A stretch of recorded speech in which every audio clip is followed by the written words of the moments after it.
വയനാട് വടുവഞ്ചാൽ കടൽമാടിൽ പുലിയുടെ ആക്രമണം. വീടിന് സമീപം കെട്ടിയിട്ടിരുന്ന നായയെ ഇന്ന് പുലർച്ചെ പുലി കടിച്ചുകൊന്നു. ഉദ്യോഗസ്ഥർ സ്ഥലത്തെത്തി കാൽപ്പാട് പരിശോധിച്ച പുലിയെന്ന് സ്ഥിരീകരിച്ചിട്ടുണ്ട്.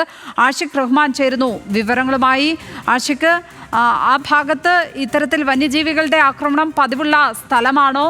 ഇപ്പോൾ പുലിക്കായി തെരച്ചിൽ നടക്കുന്നുണ്ടോ അവിടെ?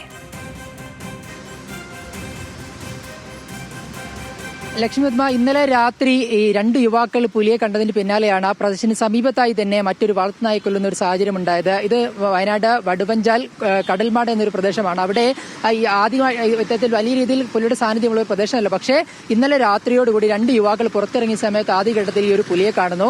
അതിനുശേഷം അവർ അതൊരു 2 കിലോമീറ്റർ, ഈ സംഭവം നടന്നതിന് 2 കിലോമീറ്റർ അപ്പുറത്താണെങ്കിൽ പോലും അവർ ആ സംഭവം വനപാലകരെ അഴച്ചു നിൽക്കുന്ന സമയത്താണ് ഇന്ന് രാവിലെയോടുകൂടി വേണാട് സ്വദേശിയായിട്ടുള്ള ബൈജുവിന്റെ വളർത്തുനായെ ഈ പുലി ആക്രമിച്ചു കൊള്ളുന്ന ഒരു സാഹചര്യം ഉണ്ടായത്. ഇതിന്റെ പകുതിയോളം ഭക്ഷിച്ച് ബാക്കി ഭാഗങ്ങൾ മാത്രമാണ് വീടിന് സമീപത്തുള്ളത്. വനപാലകർ സ്ഥലത്തെത്തി അത് പുലിയുടെ കാൽപ്പാട് തന്നെയാണെന്ന് സ്ഥിരീകരിച്ചിട്ടുണ്ട്. എന്തായാലും വലിയ ഭീതിയിലാണ് പ്രദേശം. അതിൽ പ്രത്യേകിച്ച് ഈ നേരത്തെ തന്നെ 2 യുവാക്കൾ യാത്ര ചെയ്യുന്ന സമയത്താണ് പുലി ആദ്യഘട്ടത്തിൽ കണ്ടത്. അതിനുശേഷം ഈ 2 കിലോമീറ്റർ അപ്പുറത്ത് ഈ പുലി തന്നെയാണോ എന്ന് നാട്ടുകാർക്ക് ഉറപ്പില്ലെങ്കിൽ പോലും മറ്റൊരു പ്രദേശത്ത് തന്നെ ഈ ഒരു ബലത്തിനായി ആക്രമിക്കുന്ന ഒരു സാഹചര്യം ഉണ്ടായത്. എന്തായാലും ഈ നാട്ടിലെ റെസിഡൻസ് അസോസിയേഷൻ ഇപ്പോൾ ഈ പുലിയെ പിടികൂടണമെന്നാവശ്യപ്പെട്ട ഒരു നിവേദനം വനവകുപ്പിന് നൽകിയിട്ടുണ്ട്.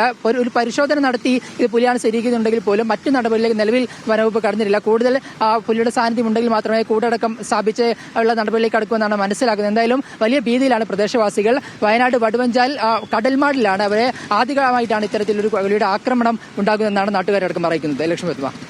ആഷിഖ് റഹ്മാനാണ് വയനാട്ടിൽ നിന്ന് വിവരങ്ങൾ പങ്കുവച്ചതിപ്പോൾ.